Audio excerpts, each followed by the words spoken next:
off the turbine, then it won't be an issue. Take care of it. Hey, everybody. Good evening, good morning, good afternoon, wherever you are. This is Captain Doc Skinner on board the Starship Pariah. And this is the Doc Force. And tonight I got a really cool guest. Oh, yeah. A lot of you know who it is. It's Apolla Asteria. We'll be getting to her in just a minute. We want to say hello to the early birds. We've got Alien Bump. Oh, actually, Corey Anderson was here a long time ago. He's been waiting around. Thank you very much. Appreciate it. Welcome aboard. And then, of course, Alien Bump. Hey, everyone. OMG, Apolla Asteria. You think I love Doc? What? I oh my, hello, goddess. I watch your channel. And then, of course, our dear friend Paul Marsh is here. Hello, Paul. So, yes, tonight we got, I just, every time she comes on, it's always fun. So I can't even tell you what's going to go down, but it's going to be awesome. We got Terry. Hey, Terry, happy Monday. And hello, Doc. Hello. Welcome aboard. Remember, guys, hit that like button. I know it sucks. You got to do it. You don't got to, but I mean, that's the whole point. It's algorithms and stuff. And if you're new, please subscribe. I got some cool videos, almost like 390 videos or something like that. Fun, amazing stuff, educating stuff, and great guests. Mike Johnson is here. Welcome. Popped in to say hello. Can't stay down. Oh, but try. Apollo's here.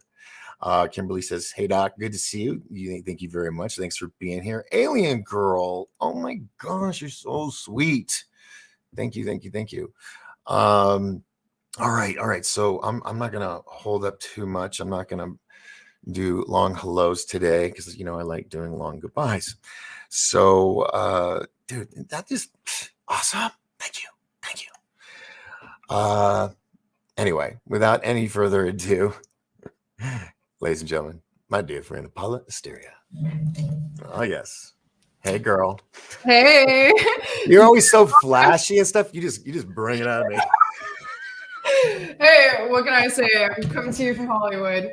There you go. On your show. It's been a while. It's been a while since I've seen you in person as well. So. Oh, I know, and I really wish I was there for the little reunion that you guys are having over there. I'm a little sad and depressed, but I know we're gonna get back together soon. Yeah, it's been crazy. Disclosure Fest just happened here in LA. I wasn't actually speaking at that. It was more like a festival. They just pretty much had like Brad Olson and Laura Eisenhower and a couple other people speak. Spears there, and Brad and Laura kind of came to hang out with me. Blake and Britt from Third Base Mood have been out here, so it's been a pretty crazy reunion. Everyone's in Hollywood right now. Wow. Yeah, I'm a little jealous because you guys always have fun, and I always end up having like puppies when you guys are doing that. I can't leave. I'm stuck here. I'm on but was it maternity leave?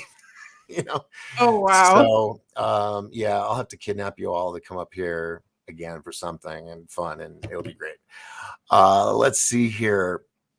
So yeah, we got a new person, Joshua. Thank you very much. Hope you enjoy the show. Let's see. We've got Alien Girls saying pretty Apolla. I know, right? Never have I. And I've seen her in the wilderness. She still looks good every time. Yes. Where did you see me in the wilderness? When you were here in the cabins and I guess Con. I don't consider that quite the I don't know. I go like way out there when I go on adventures. Yeah, no. But yeah, that's cool. We need gas stations. So let's see. Hello. What is this? The Akinator. Hello, salute. Everybody's saying hello to each other. Let's see. Joshua says, neat hair, Miss Apolla. I know. Right? Thank you. Look at it. I mean, I always have these different hairdos. Like I'll rock for a while, I put some on, and then I don't know, I wear it for like 3 months, and then I'm bored and I switch to something else. So right. Hey, friends with this. This guy, his name is Ben Chasteen. He says, "Hey Doc and Apolla, great to see you." What up, bro? How you doing? Ben will be speaking with me in Mount Shasta next week. Nice. So, yeah. I wish I had a book or a really good successful show that I could come out to Mount Shasta, because you guys always seem to have so much fun and great experiences out there and see the coolest stuff. Isn't that where the Mount Shasta Mountain is, right? Yeah, I've only really did an event. I did my first event there last year. I pretty much just drove by it before, but last year I did a small event there, and this year apparently the event, the Mount Shasta Summer Conference that we're about to be doing, the one last year, which I didn't go to, like knocked it out of the park. It was really fun. So I'm Sweet. excited to be a part of it for the first time this year. Let's see. So you said band's going to be there. So what are you guys' topics going to be that you're going to be discussing? I don't know what Ben's talking about. Laura Eisenhower and Brad Olson are going to be out there as well. Alex Collier, that secret space program dude. I haven't met him yet, so that should be interesting. But I'm going to be talking about solutions for humanity, just, you know, the presentation I always give, but of course I always change it up. There's always something new I'm talking about. It's refined over the years. And the information material, I'm actually working on a show for the network Ben Chastain works for Rise TV. So Sweet. Watch out for that, everyone. I'm excited for that. I'm also working on a book with all the information that I've been collecting over the years for that presentation. So it's always good to give it in person because, you know, people and just the reactions I get from the audience and the questions I get at the end, it always kind of helps me like refine my information, figure out what directions to take with it. And I think it's evolved so much over the years. It's definitely really cool at this point. So. Well, I'm just going to say this right now, just get this out of the way. You, Ben, Rob, and Laura, and just everybody, I've watched you, you know, start your podcast careers, and you guys have just skyrocketed. I'm so proud of all of you. And well, I'm like a big brother. I'm just really proud of all you. You know, we're like you know, we have that circle, and I just love you guys, and to see how well you guys are doing. You always say, "What's it like? Rise each other up" or something. Oh yeah, that's all. Yours too. We're all in this together. Oh no, I know. It's just you know, you guys are young and vibrant. And I'm about to get my AARP card and senior discounts. So I just, you know, you guys, Ben and Rob too. They've really been busting ass. You know, getting on the train again, and it's just really cool to see. It's just really cool to see. Yeah, it's just a fun part of getting old, I guess. So anyway, all right, so let's see, cousin Judy's here. Let's see, Ben says Ben says he'll be talking about extra dimensional beings. Ooh. Extra dimensional, what does that mean? I don't know if I've heard that term before. They're dimensional with like extra, like wild. Well, it's just dimensional beings with a little flair. Yeah. A little extra. They got a little extra. Crazy spacesuits on. Like some crazy news. It all starts July 7th. Ringo Starr's birthday, peace and love on Earth, like Ringo always promotes. I got lost. I think he's talking about when the Mount Shasta conference starts. Oh, okay. Maybe, okay. But that's when that starts, is the July 7th through 11th. So maybe that's what he's talking about. Maybe something else. I don't know. Wow. Hey, Doc. Yeah, we kind of started out with disclosure. Yes. I can spot talent. Yeah, you guys really are. I mean, I've been so fortunate that I've got to be associated and work with some of the greats in our genre, you might say, and also be a part and watch you all grow. It's just our community. That was the whole point of Disclosure Con, was bringing everybody together so we could all lift each other up, so we could all and it's been happening. And they just put it out on my tombstone. It's kind of eerie for a cemetery when you think about it. But yeah, I just think it's an awesome. What's the phrase? How's it go again? Let's all lift each other up so we can all rise together. I like it. Yeah, that is kind of eerie to put on a tombstone, but it kind of works. It's like eerie in a good way. Someone's gonna be walking by and be like, "Okay, time to go." I like it. You definitely. Thanks. I don't know, whoever. Chuck Nichols is here. Yo, Bones, what's up? And then Ben says, "Guess you'll have to see." Oh, he's a teaser.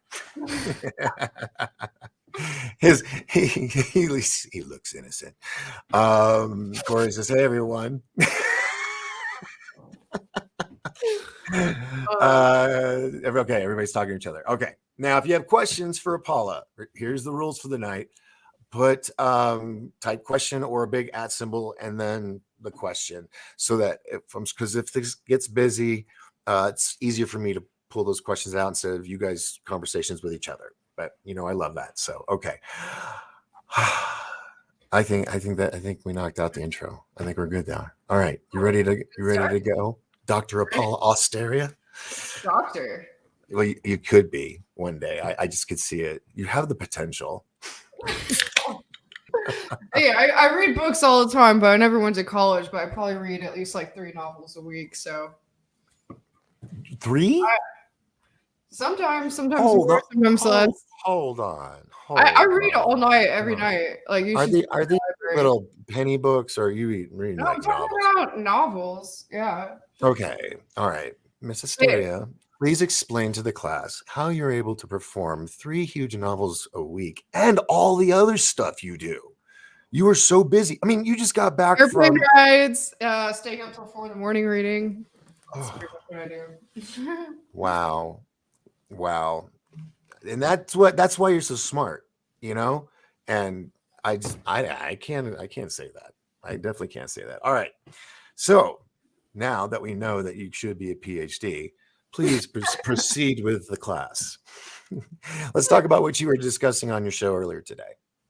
Yeah, I actually ended up I ended up doing kind of a last minute show today because I hadn't gone live from my studio yet, and I figured like why not go live before going live with you.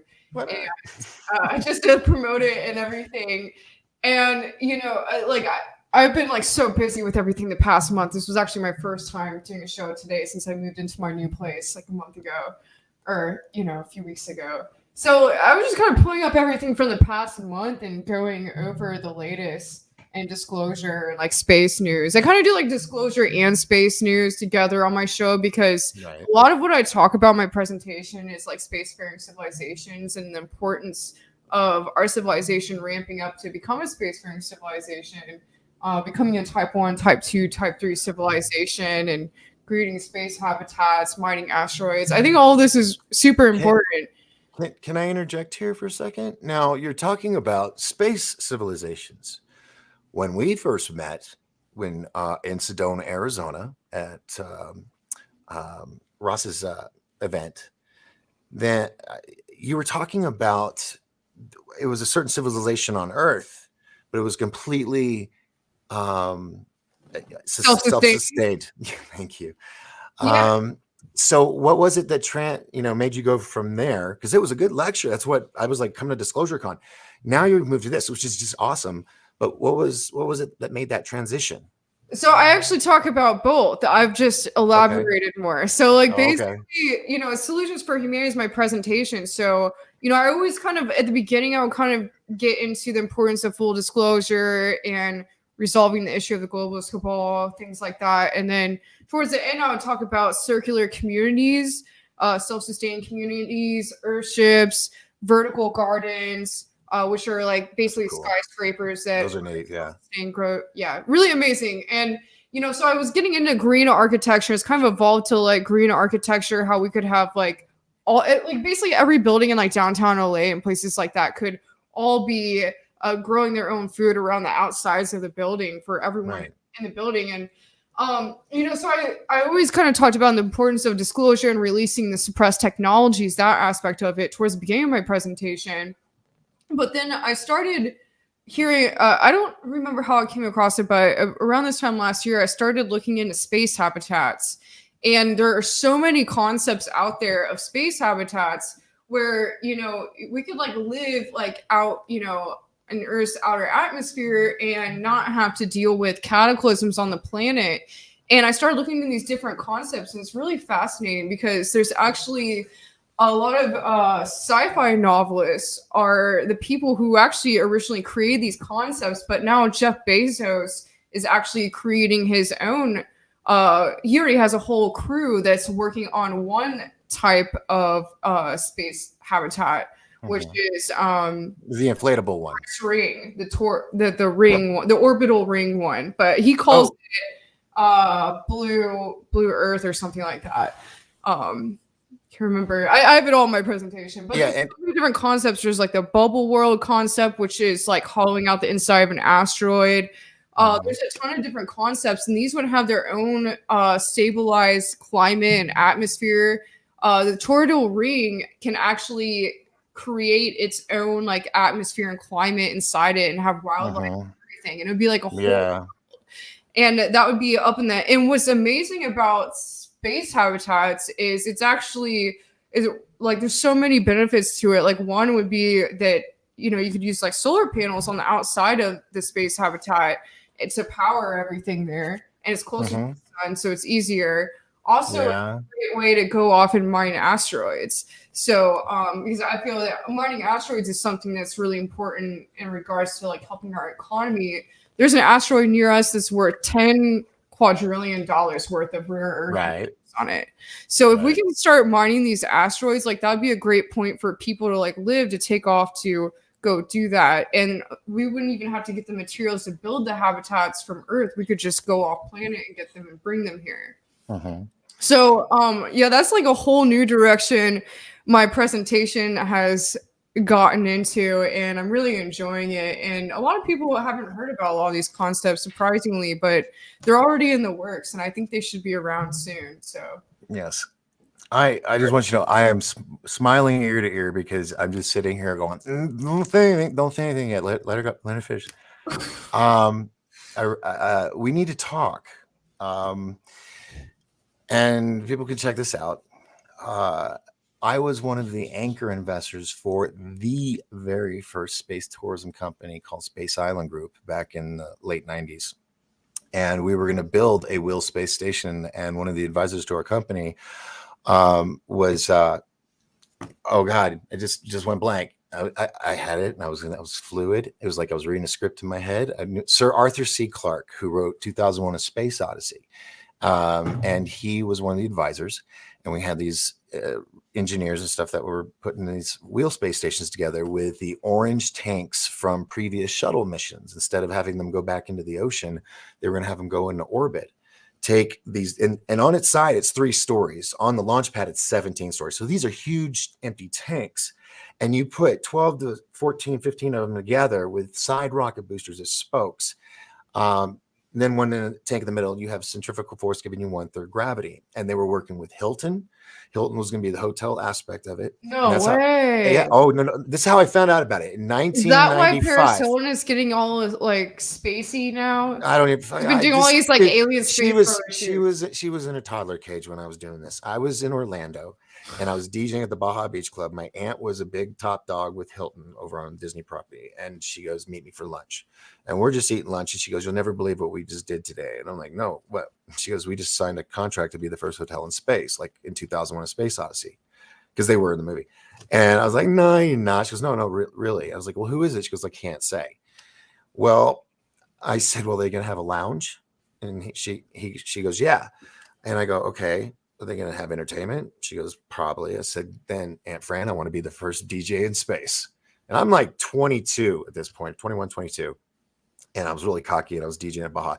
And so I listened to Art Bell. Did you ever listen to Art Bell? Coast to Coast AM? The original? When I got into the whole UFO community out here, I think he was already. Is he still alive or? No. I'm sorry, I don't. He When did he pass a couple away? Oh, it was a couple years ago. year or two ago. Yeah. I missed the end of So either unfortunately. way, where was I going with all this? I just went blank. Good thing I have you here. What was I saying? The space DJing in space. Yes. So I'm listening to Art Bell's show, and this guy Gene Myers comes on, and he's talking about Space Island Group, the first wheel space station in orbit, blah blah blah blah. You know, Sir Arthur C. Clarke's a part of it, and I was like, this has got to be the guy. So I looked up on the internet, called him, and I got this answering service. And they're like, "Thank you for calling Space Island Group. This is so and so." And I was like, "Yes, Gene Myers, please." And they're like, "I'm sorry, he's busy. May I ask what this is in regards to?" And I was like, "Yes, this is Doc Skinner with Alpha One Management, and I was wanting to discuss possibly using one of these tanks for an orbital television studio." one moment, please. Gene Myers. Wow. And I ended up getting in with a company, being brought on as entertainment advisor and zero gravity sports advisor, and bought about 400,000 shares in the company. Unfortunately, Virgin came along and Bezos and all of them, and they had more money.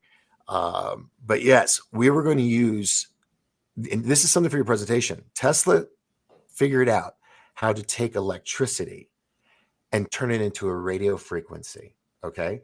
So what we were going to do, not only be this hotel and research center and all this, holding 300 people comfortably like a cruise ship on this thing, we would have solar panels, as you were saying, all on one side. And it would be taking in pure solar energy, not diffused by the atmosphere. And then it would convert it into radio frequency and zap it down with big satellite dishes down to dishes on the ground, converting it back into electricity, wireless electricity, basically. So it would be harvesting energy and sending it to Earth for Earth to power. Yeah, I mean, to power everything on the planet. Yeah, wow, basically, that's because really what would it be? It would be several of these, like numbers on a clock, all the way around the Earth, and they would just keep moving. And the satellite dishes weren't going to be. They're not dishes. I'm sorry. They're like big chain link fence laying flat above the ground, like a net. And as these satellites come over, they're beaming down and they're like scanning that section of metal netting, and that's providing the electricity. They would, convert that back into electricity. And so we got shut down, and then Space Force came along. And when the head guy came and stood at the podium for the very first time, says, "These are our goals and what we do." Shit you not. Wireless electricity from space. Now, it wasn't our original idea. It was Tesla and Raytheon and NASA who were working on it, but we were going to use it in a commercial aspect. So, look that up. And maybe you could throw that in your presentation. Yeah, I didn't hear about that before. There's videos of showing where they have a dish, and then in the desert, in the flatbeds, and then up on the mountain, they've got these receivers, and so they can see how wide the beam is.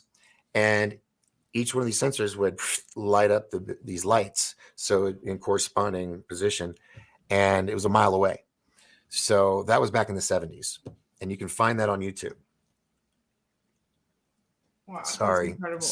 I just want you to know I'm going to be really, really excited about what you got to say about all this stuff. Yeah, it's just space habitats. There's so many different amazing benefits about it. I mean, besides everything I mentioned earlier, there's also so like basically they would have something to stabilize the gravity in these things, so you wouldn't be like floating around. Mm-hmm. But they could actually have an area where they turn that off and have like recreation areas where it's like anti-gravity recreation. So like the Ender's Game where the kids are playing that game in anti-gravity and they're like flying around. Right. Like you could do that. That would be so awesome. And what's great about it is like, cataclysms on Earth, if you're up there, you wouldn't have to worry about these cataclysms on the planet. But what's interesting is actually being able to recreate an entire climate inside one of these, which would be like, they're like massive, the toroidal ring, if you look those up. See, I think that's kind of the concept of it. This is the same. I think it's more of like a space station, right? This is it though. This is our video. That's what we were going to build. This is the actual presentation video that we put together for Sony. We were trying to get money from them. But what I wanted to show you, as you were saying that, I was trying to be fast. Here it is. This is the inside. It can be used for multiple things, but one of them is a gym, and they would have zero gravity sports. This is talking about how many tanks have just been thrown up there. But they wanted to have a whole fleet. This is before they canceled. Here it is. This is the gym that you're describing. Did you see that? Yeah. So yes, by spinning that, you want 1/3 gravity, and everything will be a little more exotic. And so sports would have to be a little more edgier with little jetpacks and stuff. So I'm so thrilled because I've been wanting to talk about this for such a long time, because people are going to forget Space Island Group as the first because of all these other guys, Elon and whatnot. I mean, do you think are they still going to do something? I mean, No, Yeah. unfortunately, Terry Martin, the vice president, just passed away. I found out this past year. Gene Myers, he's still holding on. He's the original founder of this company, and he's based out of Ontario, California. And he tries to work, he's an engineer, or he was an engineer, and now he works with these people, trying to put the gun. Actually, that's my logo right there. That first one, it's black and round. But this was going to be huge, and the government shut us down. They kept, one thing of red tape after another. We got money from people from all over the world. It was like $30 billion that we were needing, and then 9/11 happened, and there was Oh wow. Homeland Security, and everything was red flagged. All the money, it was terrorist money, so it all got sucked up into courts and stuff, and it's disappeared. That's So, but crazy. these are the cutaways of doing stuff like that, and you have your zero gravity sports. But this is all actually being taken. This concept is now being done by Voyager Station. Voyager Station is also, I think, based out of California. You should meet up with them. You should do that. Since you're Can in I? Can I yeah. just Let me show show you. up at their door? Well, I'll call the president because I know him, and I will let him know who you are, Man, and I'd like then to go to like SpaceX and Space Force too. I don't know. Like, I went outside Vandenberg Air Force Base last year and did a live right, from there. And I'm like, I don't know if that's okay to just go in. Like, because it's like people might want to see, an interview with, or like, these companies, they might want people to come and interview them for their channels to like put out. I right. don't know. I don't know if that's Well, like weird or John, if it's okay. if I remember, it's John is the founder, and he's just the nicest guy. I was trying to work with them to get celebrity spokespeople, and then the COVID happened. It just kind of stopped. But they have this process where they can build this wheel space station in, I think, 2.5, 3 years, because they have the machines that connect the skeleton structure, which can, the first set of ring of the skeleton structure, it will take 24 hours, and it'll just keep building because it has like this little factory that builds it. Are they going to be Um, building it out in space? Do they have to bring it yeah, out to space and then like correct. add everything on there? Yeah. Oh, maybe this is one shows the footage. Oh, this is John. If I can see. So Okay, are they supposed to go meet at a space station to start, no, no, no, no, no, no. building, or This did is the they? beauty of it. See this thing right here? This box, they put it in a rocket and they shoot it up there, right? And you see these blue things sticking up. Okay, those aren't originally sticking out. They're like inside, but this thing is like an origami thing, just one of those compact houses, and it expands, but it has all of the materials, all the rods, all the plates, all the bolts, the welding, and everything. Okay. And it's all compact in this box. And then what happens is the thing that puts out the rods, it comes out to make room. And let me see if it'll do this. Watch. It'll build section by section. Oh, it didn't. It skipped it. Is there more? Oh yeah. So it has this machine, and it comes out. See, it has all the little rails in there. Each one of those will be further up, like a good 6, 7 feet apart. And it just sits there and makes section, and then boom, it adds to the next section, spits that out, and it's got a little curvature to it. So it ends up making a huge ring. And this first part will take 24 hours because there's no gravity. And it'll Wow. just spit it out. And then it'll keep adding to it and adding to it. But here's what you're saying, like an ecosystem inside where you have atmosphere. Oh yeah, that's what I'm talking about. Oh, so I'm this is like a habitat. Okay, I thought it Yes, was more ma'am. like a station. Yes, ma'am. Like And there's great the football. tank, one of the tanks. Um, but yeah, he's in California. I'll get you his number, I love that. and just say, check out my website, all that. And what's so cool is it'll have, I think it's like 24 escape pods that are a part of the ring. But anybody wants to go to SpaceX Starship could build it. No, that's not it. Yeah, it is. Yeah, build a space station in 6 months. Yeah, this is This is the long Yeah, the video that torture. explains everything. It's genius. You know, like I said, I was with the very first company. And I kind of use that to get in the door with John. I was like, you know, I was with the first. You should, you know, let me in. um, we didn't have the way to put it together. I mean, we knew how to do it, but we didn't have the technology like he did with this little mini factory thing that does it all autonomous, you know, automatically. So that can happen within a couple years. And I remember when I was with Space Island Group, I had a dream when I was still dreaming. I had this dream where I was coming up from the Earth through the clouds, you know, like one of those Hollywood movies. You know, I'm just coming into space, passing satellite, and then I see a ring space station, and it was one of ours from Space Island Group. And then I look to my left and my right, and I see more and more of them going all the way around. And I was just like, what is this? And then I later in life, I realized that was probably the solar panel thing I was telling you about, the clock that would go around. But each one of those holds 300 people comfortably, like a cruise ship. And the number on the ship in my dream that I was on was RC 480. That's what was painted. And the next one was, you know, 479, 478, and so on and so on. And the other one was number 1. So I knew that was the limit.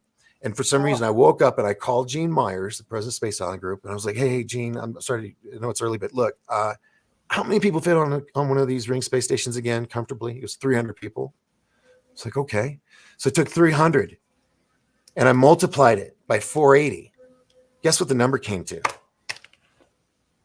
I don't know. I can't do math in my head. 144,000. Oh, wow. Yes. So anyway, you have all these guys that are putting these space, you know, exploration and going to Mars and all this. They're busting this out. Do they know something we don't know? I mean, with everything going on, even in the Bible, it says everything will be as good as wicked, wicked is good. Everything will be backwards, right? Just like the upside down world.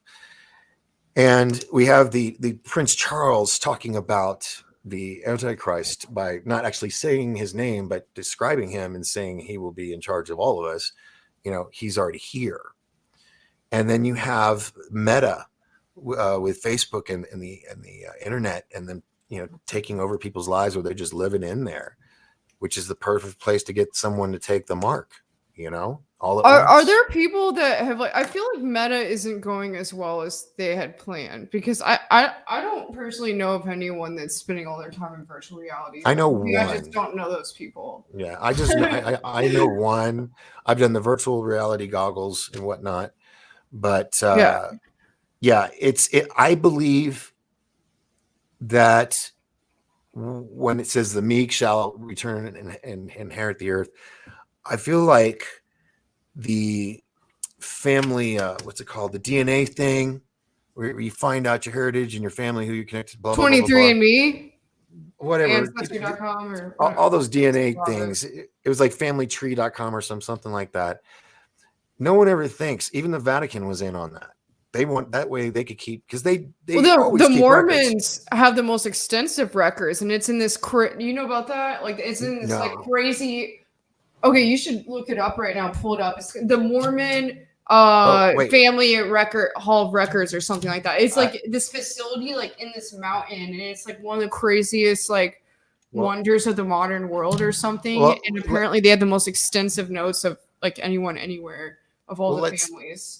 Let's do this, because you know, when we get talking, and I just feel like it's just you and me talking, forgetting that we got audience members here that've got questions. So let's knock out some of those real quick, because I don't like leaving people out. Let's see. Doc, you're out of focus. Yeah, you've been a little out of focus. I didn't know if it was your connection or my connection. Really? Or your camera. Maybe on the settings, check to see what you're streaming at, because sometimes it can switch. Like, you know, in StreamYard, you can click like 780 or 1080 or whatever. Oh, camera. Yes, yeah, it's standard definition 480. Is it gonna mess me up? All right, whatever. Oh yeah, there you go. Is that better? All right, cool. Let's see. Did you see the space hotel orbiting the university caught on video when they were doing a competition? No, I haven't. I have not seen that. I haven't seen that either. That's new to me. Send that if you want to send it to the docforce@gmail.com. You know what? I want to bring up a point to that. You know the just real quick, you know that movie that just came out like I don't know 6 months ago or whatever. Was it the White Widow? The Marvel chick superhero thing. Black Widow. Why did I say White Widow? Black Widow. You've seen that, right? I know. Oh, okay. Well, it's really crazy. You should watch it. But in it, there's like the Russians. They created all these Black Widows, which are basically all these like female assassins, super soldiers. They're kind of like super soldiers in a way, and they have them up in like a space hotel type thing or a little space habitat up in the atmosphere. And the Russians had their own, and like supposedly no one else knew about it, and they were taking all the girls up there. And it's kind of crazy, like. I started thinking about it. I'm like, that's crazy that they would show this. Like, what if this is something that's already going on? Like, they're like elite people that already have their space stations up, wherever. What if they're the ultimate prisons that you can't escape? That would be crazy, a space prison. That actually makes a lot of sense. Like for like Gitmo, like a place like Gitmo, like, that would make sense if they had a space Gitmo. They've got some that are out. You think it's an oil derrick out in the middle of the ocean? Nope, it's a prison. Wow. I wouldn't be surprised if all of that stuff's already up there, and that's why they didn't allow Space Island Group to succeed, because they didn't want us going up there and seeing other wheel space stations and other galactic beings and stuff. I don't know. If there are other things up there like that, wouldn't our like the Space Force and these different foreign power space agencies, wouldn't they be able to detect these things? Or here's the thing. Space Force is a name basically now for the secret space program. So now they can reveal things and say, well, this is for the new Space Force. This is brand new technology when it's actually 50 years old. Right. And that way they can start explaining away. Oh, you saw the triangle? Oh, that's our TR-3B. It's just it runs on fluoride energy and can travel. Well, that's what they did with the SR-71 Blackbird. I learned about this from Jim Goodall for like 20 years. People were saying, "Oh, we're seeing this craft," and they're like, "Oh no," they're completely denying it. They're like, "Yeah, we don't know what you're talking about. We don't have that." And then this was going on for like 20 years, and then finally they were like, "Oh yeah, we've had that for a while. We just didn't want to tell anyone we had it." And it makes sense. I mean, if you're, if it's for the military, like their spy planes, they wouldn't want China or these other foreign powers knowing what they have. So it does make sense. I mean, if it's like, if they tell all the public about it, then like these foreign powers are going to know too. So I understand kind of where they're going with that. Yeah. But we got a few more questions, but here's Mr. Chastain. He says, I have a question for Apolla. If you would travel to any time period or event in history, where would you go? Oh my gosh. I mean, can I come back or am I stuck there? Well, then I will put a star next to his and we'll come back to hit on to the next one. I mean, I can answer. I know you will. I know. Okay. I'm going to give you a minute. Thank you very much, Mike. Appreciate it. Pat Lil from Pat Lil Films is tuned in. Wonderful. Yeah, it was. I had to lower the bandwidth. Terry, it's in Salt Lake City. I spent a week in library researching my family. It's all very cool. Yes, but what I was saying with that whole DNA thing is, what if they were using that? It was all cover to discover who were the 144,000. And it was actually to use that to recruit them to put them on the arcs. Whoa. Yeah. I thought you were going to say like who's descended from these alien races, but oh my gosh. Well, yeah, no. Because I feel like everyone on the planet, we're probably like seeded by like 12 different alien races or more. Right. Throughout history. That's why we all kind of look different. But like that's crazy. Like that, yeah, that's really interesting. Yeah. The Alien Bub says, did you watch the 100? I'm guessing that was I on the haven't seen that. WB. I think I've saw it's where, if I'm right, it's a newfound planet and a bunch of teenagers. There's 100 of them that are dropped off to repopulate and all that, just to keep humans alive. Something to that extent. I only got through a couple episodes, but it looked cool. I just never got around to fixing it or finishing it. Yeah, you can come back. Ben says, Okay. you ready? I want to. Oh, jeez. Well, I don't know if I could choose one because okay, I'll give like two different options here. One, I want to go back to like Jurassic Park times, and I want to Ooh. ride a dinosaur. Like I want to make a like a T You Rex know, horse and ride it around. normally I do this, but it's Apolla Asteria, and you're gonna do it. I will. I'll make it happen. Lasso Yeah. up. I mean, if you just crawl up on a T Rex's back real quick, like it couldn't. I don't think they're very fast. They don't have like long arms. Like it wouldn't be able to do anything. And I mean, I would say like it'd be cool to go back to ancient Egypt or like times like that. But honestly, I feel like I've been there before in like several past lives. So it's like I don't know. I think I've already lived it. I don't think I've been back to the time of the dinosaurs. I mean, like maybe it'd be cool to go to a different time on a different planet somewhere. Well, then let me ask you this. God, we're in synchronicity. You don't really, but because I'm thinking it, and then you lead me into it. So I had Tony Rodriguez on my show the other night. Oh wow! It was probably one of my highest, highest viewed video I've had in a while.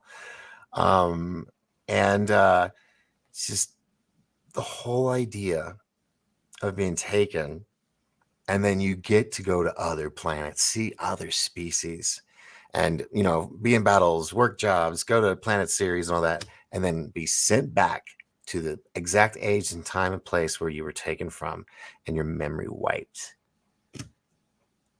Is that not just insane? And then the fact that there's you've heard about the SSP guys, Tony and I know Randy and all that. Okay, I've interviewed Tony on my so sorry. I know his whole story. Yeah, but did he ever tell you that he's in contact with over 3,000 people that aren't looking for attention?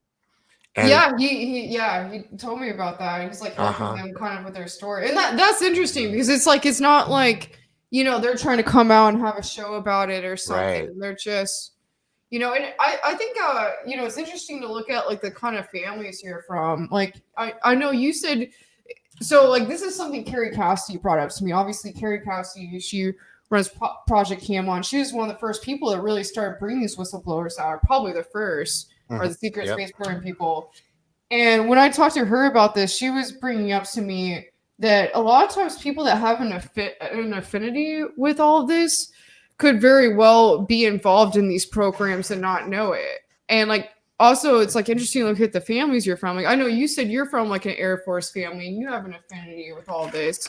Me personally, I have like Air Force people on both sides of my family. Oh, my grandpa is on both sides of my family. My grandpa, on one side of my family, stormed the beaches of Normandy, got 2 Purple Hearts and 4 Bronze Stars.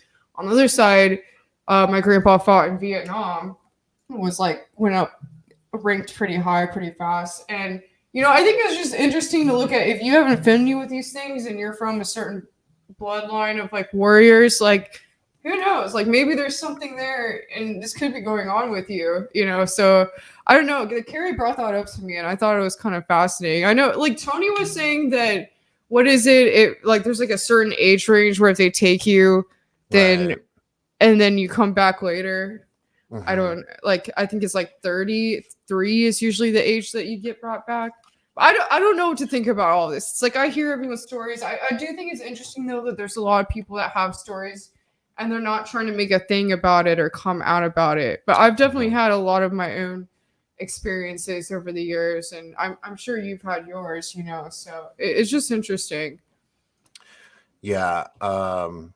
Ben's laughing. He says, I wasn't expecting that. The Inca Stones has people writing dinosaurs and it was made about 30,000 years ago. So you could probably ride one.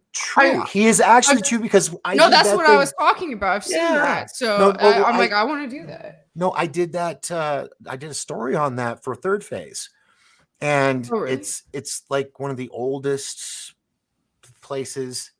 Anyway, it does. It has carvings of dinosaurs and people riding on them like a camel. Yeah, I So want to true. do that. Like, I think that'd be awesome.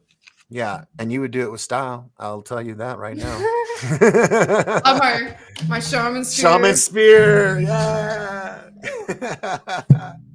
Yeah.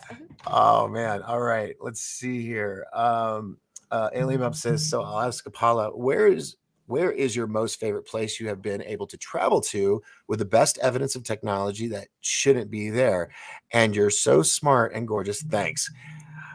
Well, I agree with all that, but I'm thinking your last big trip, maybe. I'm guessing, or would it be somewhere else? You know, so I have a thank you, by the way, for the compliment. Really appreciate that.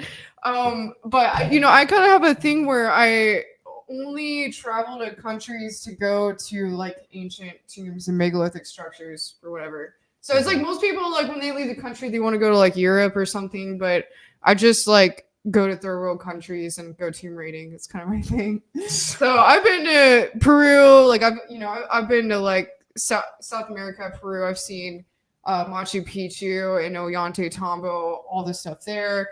I've also done like a 3-week tour around Egypt, saw all the ancient structures, ancient technology there, and then I've also been to Thailand a few times recently.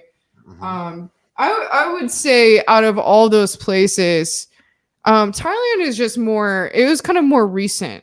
Everything that I saw there, they were really incredible temples, but it wasn't as old as these other places. And I would say Egypt and Peru, there's like a lot that the way that they were created, the megalithic structures were put together, there's a lot of similarities, like the way they interlock together, like there's these weird like key lock things. I don't forget what they're called. Yeah, but do you think it's the same in both places? Right. Do you think that it was a mold? Maybe like they like pouring concrete, but I think they poured it. I do too, because it's too perfect. Also, there's the other aspect of there being sound technology being used, which I think was the case in both places, because it's almost like they had a way to liquefy it. And there's like evidence of areas where this is done where it wasn't poured like concrete. So I think so I saw some videos on some places around near Ollantaytambo in that area in Peru where they had these structures that they say if sound was produced through it, it could kind of like make it jelly, emit this like frequency that could, I don't know. It's like make it moldable. They had like a way of making stone, like you said, like jelly, where it was just like, they could just, I guess it was like through some sort of sound technology that we just don't have yet.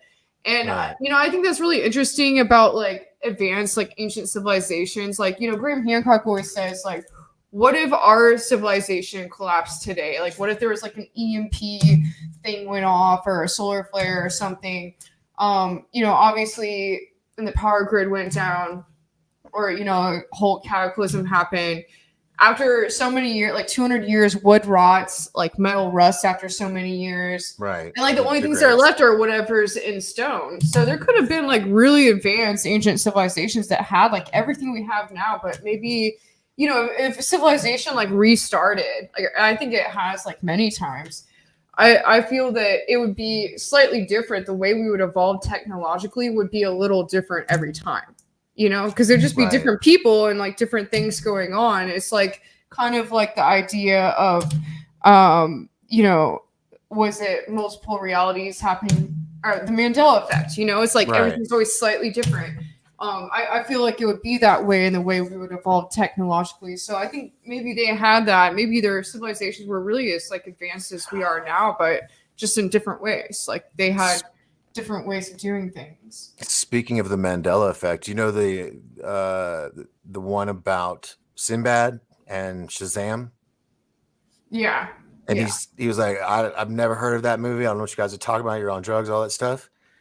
He confessed. He No finally. way. I've got the video. What do you He mean? says, What did he say? oh, let me see if I can. He said, I did it in the other reality and I'm not there anymore? No, he just says, he was just, here it is. Here it is. Oh my gosh.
There he is.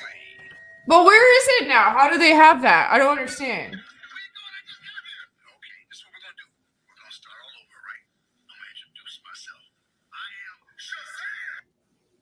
Yeah. So I mean, what's the deal? Is it still like, can you go buy it or it's not there? Like, I don't understand. He went out of his way to deny that he was in that film. He was like, so he did not like it. So he bought up all the videos. Oh, really? And then started telling everybody you're all nuts. And people threw that in with the Mandela effect. I kind of heard about that. Yeah, I was wondering what you had to pull up on that.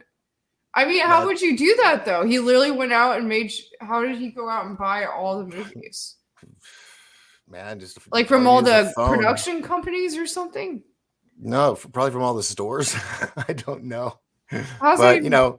But he didn't, because people have them in their houses. That's why people were like, no, it did. Look, I got the VHS, because it did. It happened.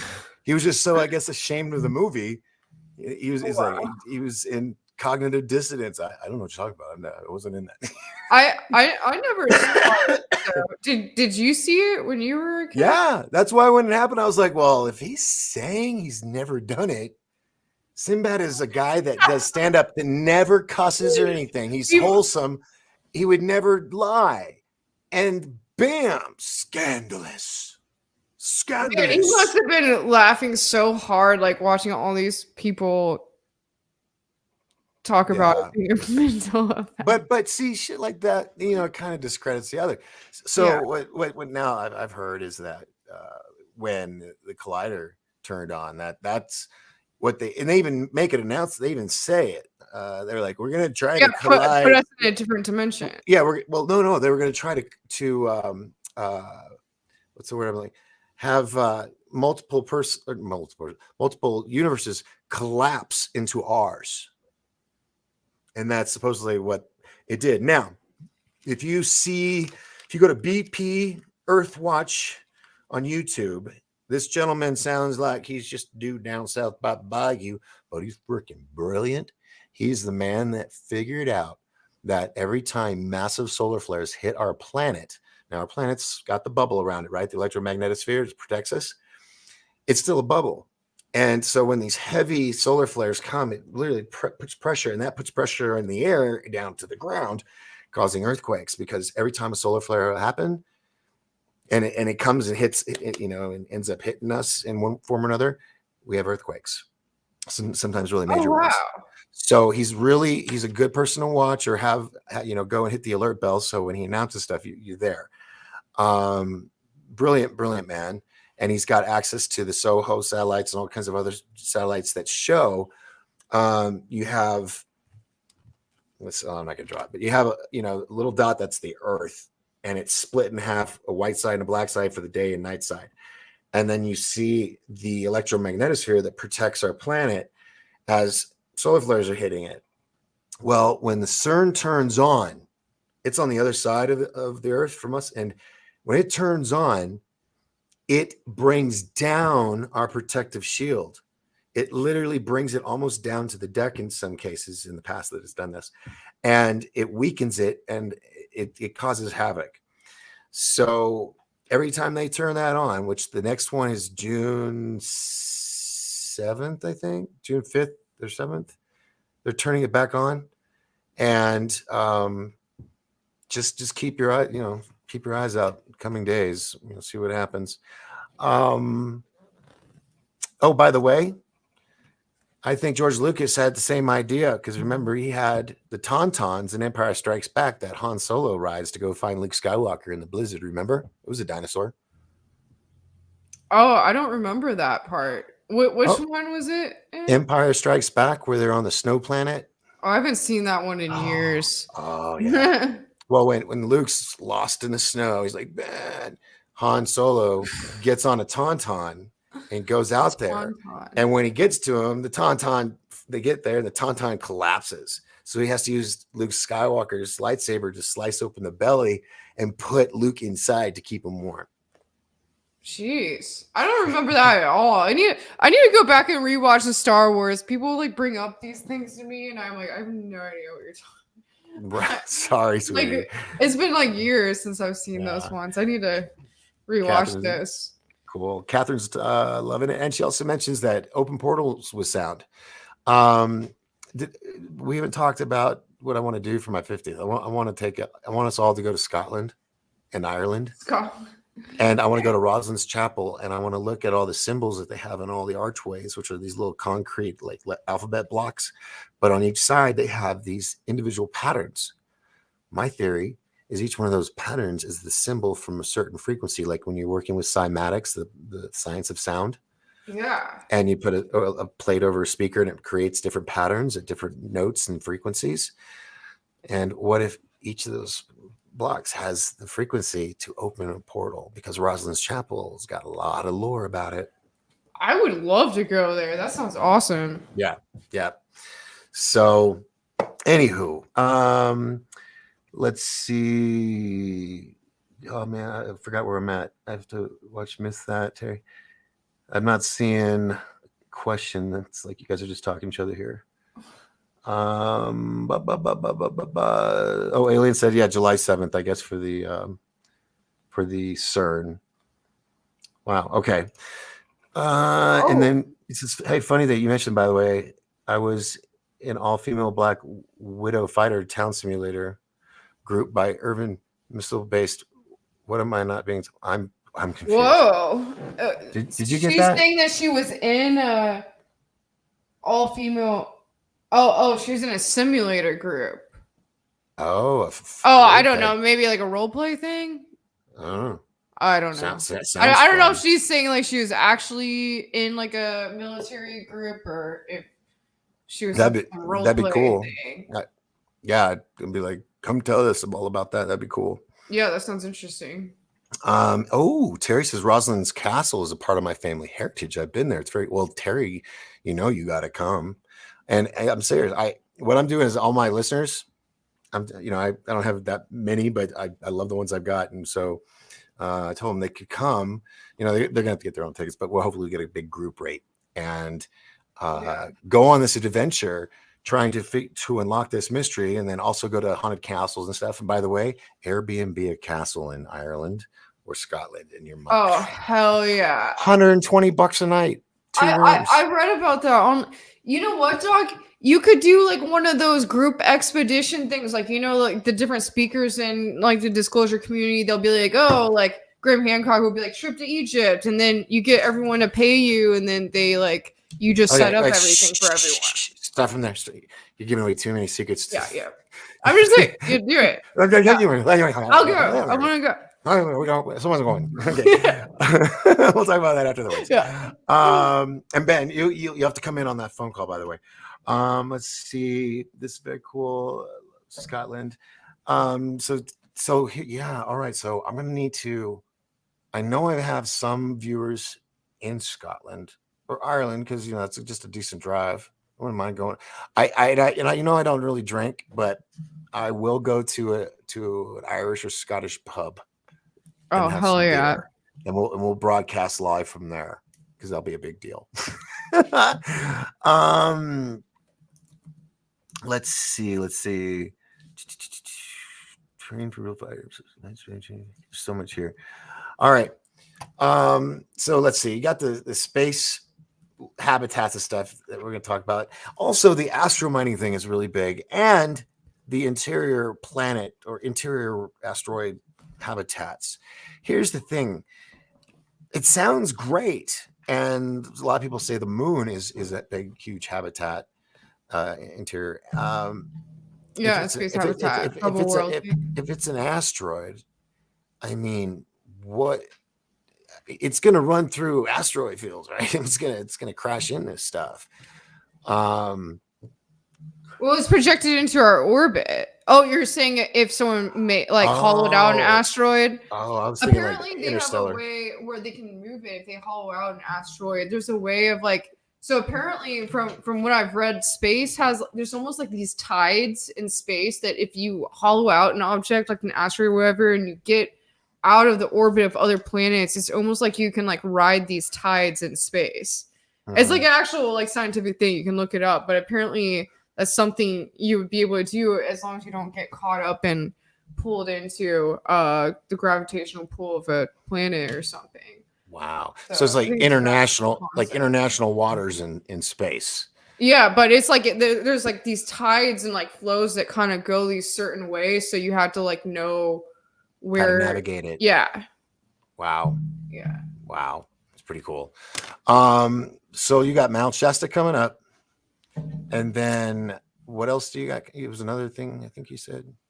I filmed something with Blake and Brent, Yes. and Laura Eisenhower and Brad Olson. I'm not sure when that's coming out, but I actually have to go get the drive from them tonight.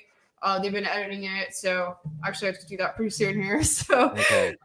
Yeah. So I'm not sure what I might just put that out tomorrow, but I'll have to talk to them about that first and figure that out. But yeah, that's gonna be really cool. So watch out for that on Third Face of Moon and on my channel. And yeah, I'm going to be going to Mount Shasta. I'm going to be speaking, selling my spears there. I'm also going to try to go inside the mountain and hang out with the Lemurians. Yeah, you hear me right. Brad Olson apparently knows a way to get inside the mountain. And supposedly there's like an advanced ancient race, like inner earth kind of race that lives inside the mountain. There's so many stories about it, even like Native American legends and everything. And I've had this like goal for a long time to just go inside the mountain and kick it with the Lemurians, right? Because I feel like I don't belong on the surface of the earth. Like my skin, like I get burnt every time I go in the sun, and it's just really difficult. I get allergies with grass and everything, and I'm like, I don't know. I just feel like I would much prefer to be in inner earth. So I want to check that out, see if I can make some Lemurian friends. Yeah. And if not, like maybe I'll see some cool caves. I don't know. Well, when I was a kid, I would just sit and draw and doodle, and all my doodles were like cutaways of mountains and volcanoes, and inside there's like, tunnels and bridges over lava, and you have like the janitor's closet and the cafeteria. It was like I just man, I gotta go digging for those drawings because. There's something to it. It means something. So it's my mashed potatoes on my plate and Close Encounters. It's like it means something.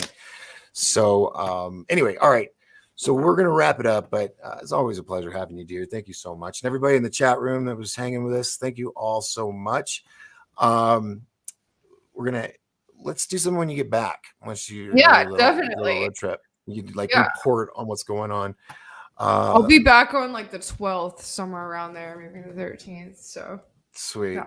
Tell everybody hi for me. And I wish I was there, but I'm on maternity. I will. Leave, so. Hey.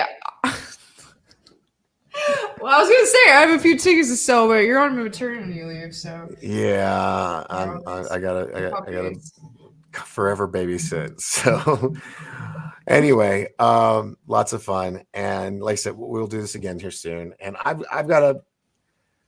We're going to do that. We're going to do that next year, 2023. Hopefully all the things will be lifted because I'm not getting no jab for it.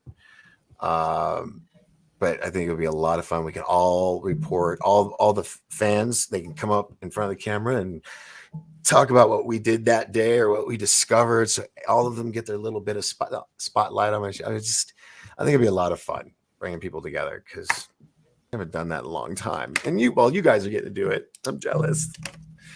So, all right, well, have fun. Hey, sell your puppies and let's go. Yeah, I know.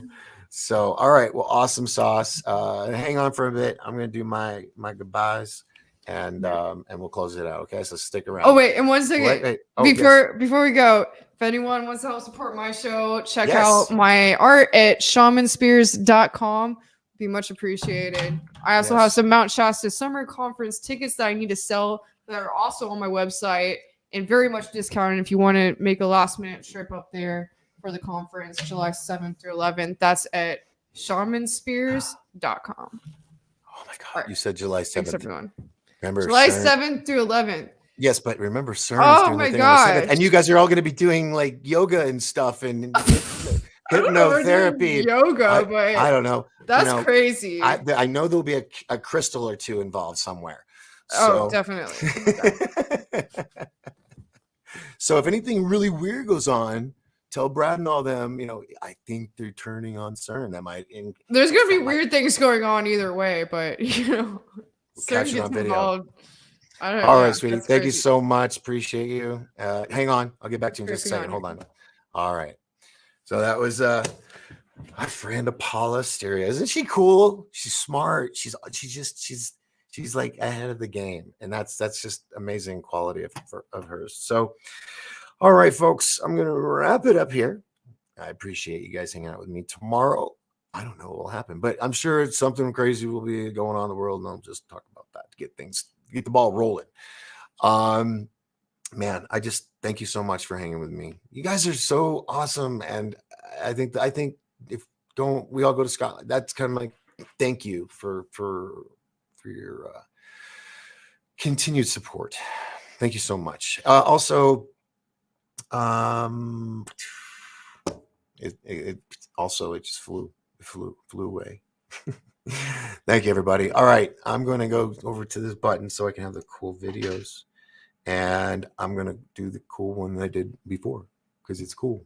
Until tomorrow night, everybody, remember, as long as we all lift each other up, we will all rise together. I'm Captain Doc Skinner on board the Starship Pariah. And this is Doc Force. We'll see you all in about 23 hours.